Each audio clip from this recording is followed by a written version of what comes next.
بسم الله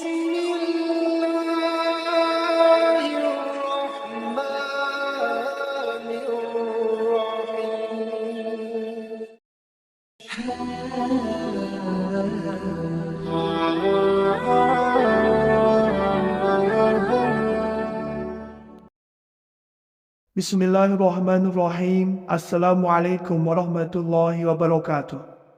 Syukur Alhamdulillah kita bisa berjumpa kembali di channel Muhasabah Fiddin. Semoga dengan perjumpaan kita ini dicatat sebagai amal ibadah dan diberkahi oleh Allah Subhanahu wa Ta'ala. Salawat dan salam selalu dan tetap tercurahkan kepada junjungan alam Nabi kita, Nabi mulia, Nabi besar Muhammad sallallahu alaihi wasallam. Allahumma salli ala Sayyidina Muhammad wa ala ali Sayyidina Muhammad. Harapan dan doa saya kepada sahabat semua, saudara semua dimanapun berada yang sedang menonton video ini, semoga Allah Subhanahu wa Ta'ala senantiasa memberikan kesehatan, keafiatan, dipanjangkan umur, dimurahkan rezeki, dimudahkan segala urusan, dan tetap dalam lindungan Allah Subhanahu wa Ta'ala. Amin, Allahumma amin. Sahabat beriman yang dimuliakan Allah Subhanahu wa Ta'ala, tentu semua kita ingin hidup selamat, baik di dunia terlebih lagi di akhirat kelak. Dalam hadis Rasulullah sallallahu alaihi wasallam yang diriwayatkan oleh Abu Hurairah, disebutkan bahwa ada 3 hal yang bisa menyelamatkan kita dari kebinasaan, azab dan murka Allah Subhanahu wa Ta'ala. Siapa saja yang mengerjakan 3 hal ini, maka dijamin dia akan hidup selamat dunia dan di akhirat kelak.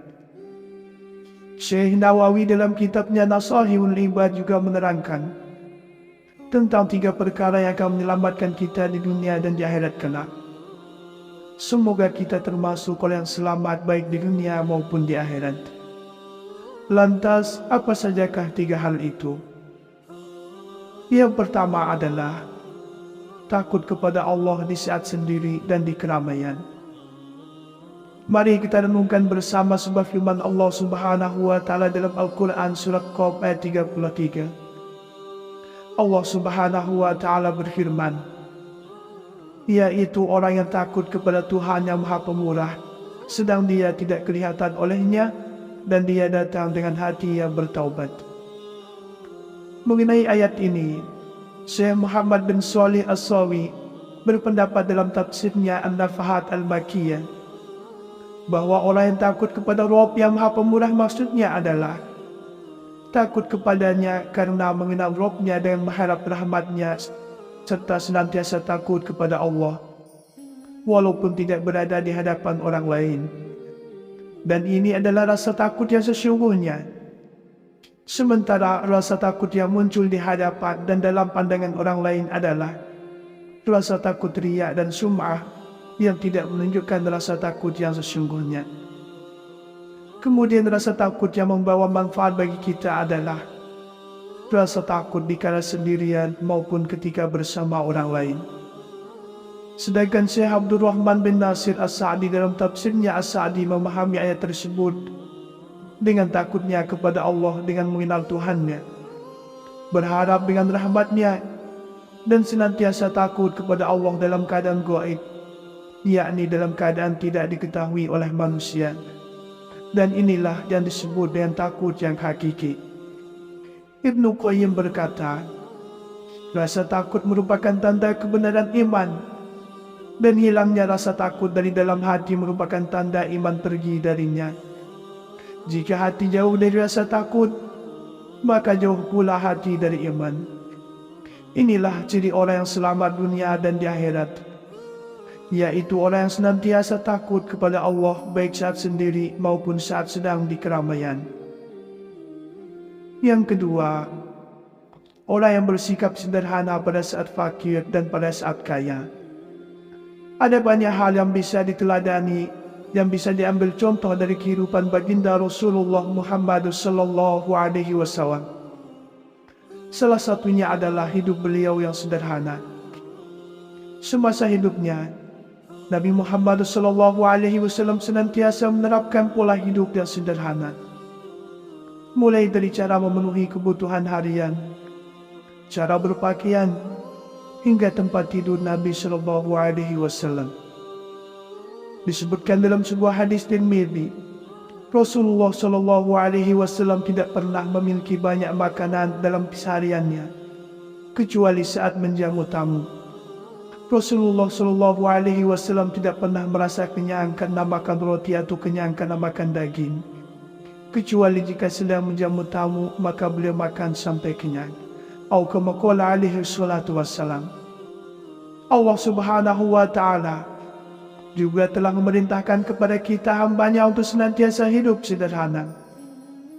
Perintah untuk hidup sederhana ini disebutkan dalam Al-Quran surat Al-Isra ayat 29. Allah Subhanahu wa Ta'ala berfirman, "Dan janganlah kamu jadikan tanganmu terbelenggu pada lehermu, dan janganlah kamu terlalu mengulurkannya, karena itu kamu menjadi tercela dan menyesal." Sementara itu, orang menyalurkan hartanya kepada orang yang membutuhkan termasuk orang-orang yang baik. Dalam Al-Quran surat Al-Furqan ayat 67, Allah Subhanahu wa Ta'ala berfirman, "Dan orang-orang yang baik adalah apabila menyalurkan hartanya, maka ia tidak berlebihan dan tidak terlalu pelit. Dan adalah pembelanjaan itu di antara kedua itulah yang baik." Maka lawan dari sederhana adalah boros.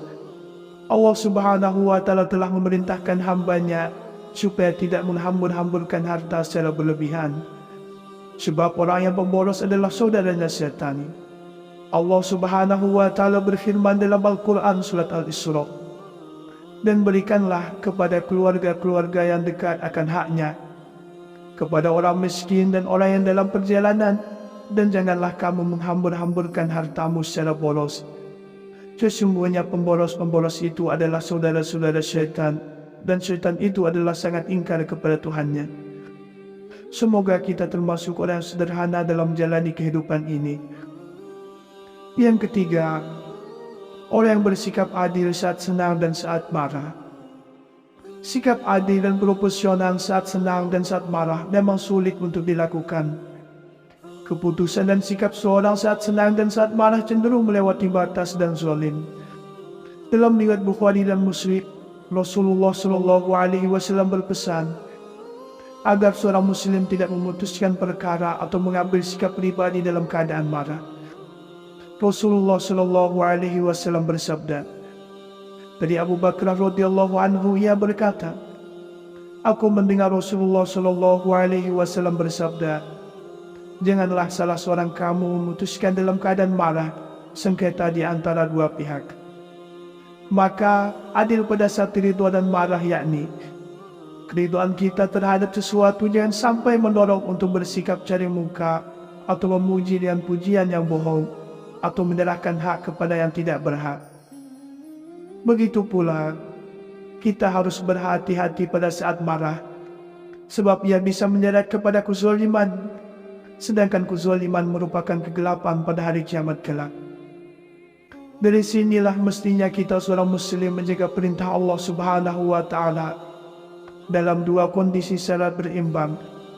Oleh sebab itu, kita memerlukan sikap adil kepada diri sendiri, adil kepada keluarga, dan adil kepada orang lain.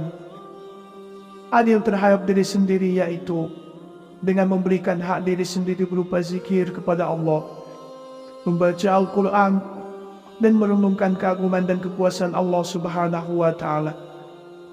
Termasuk bersikap adil terhadap diri sendiri adalah hendaknya kita memikirkan perkara-perkara akhirat sebagaimana memikirkan perkara-perkara dunia, dan jika tidak, maka kita termasuk orang yang zalim terhadap diri sendiri.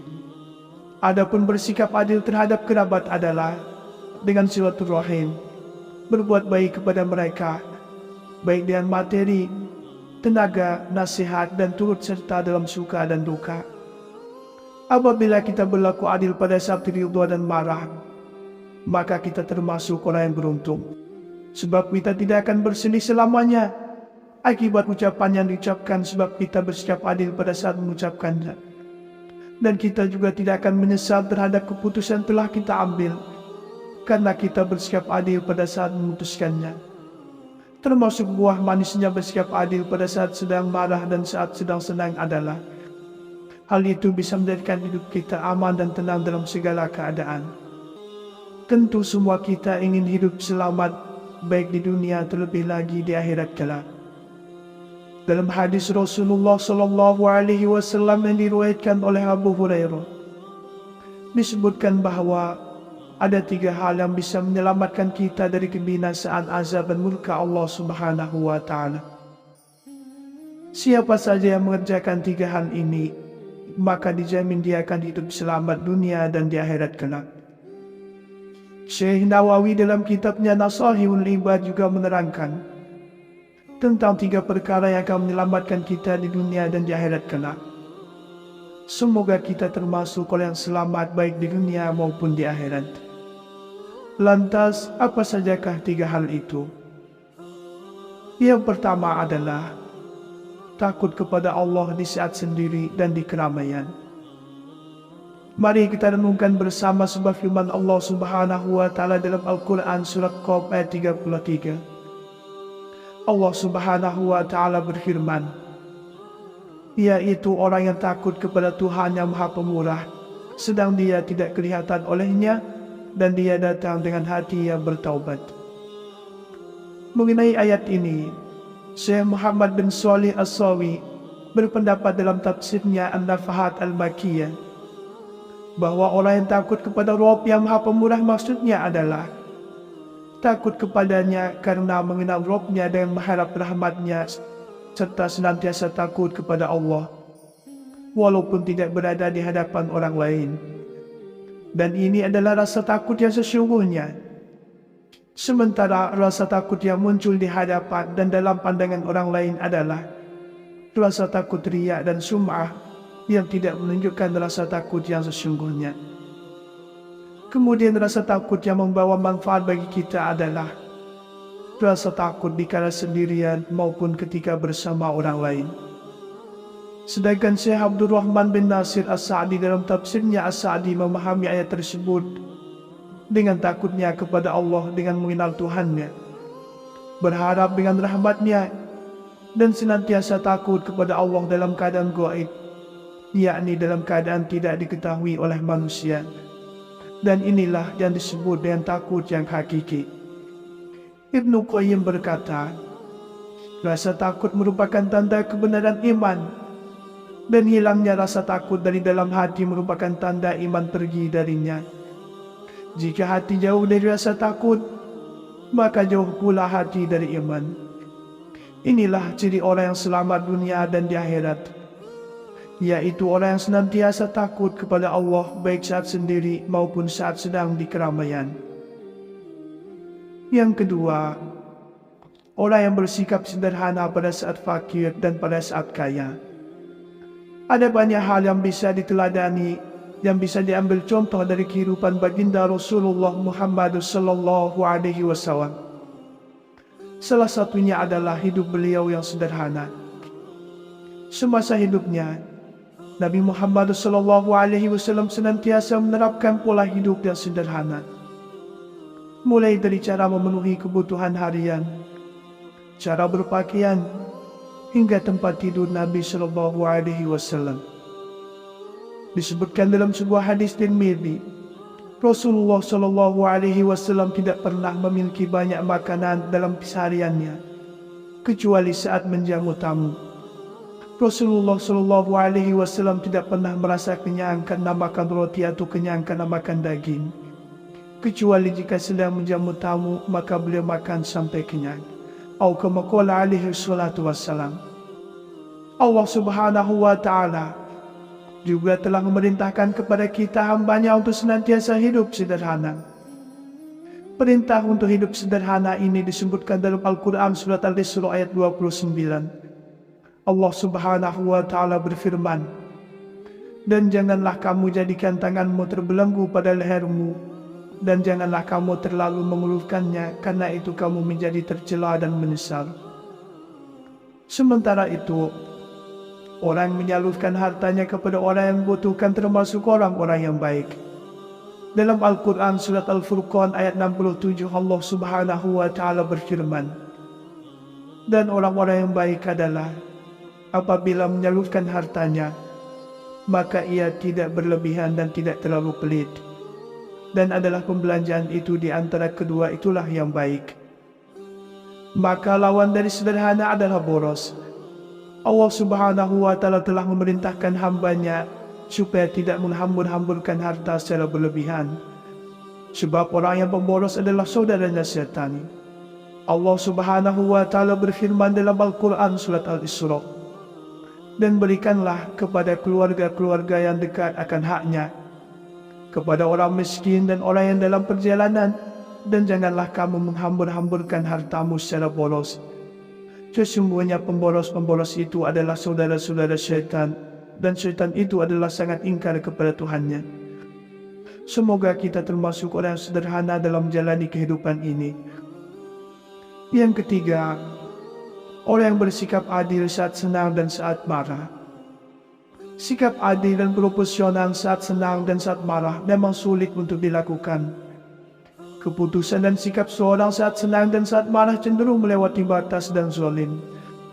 Dalam riwayat Bukhari dan Muslim, Rasulullah SAW berpesan agar seorang Muslim tidak memutuskan perkara atau mengambil sikap pribadi dalam keadaan marah.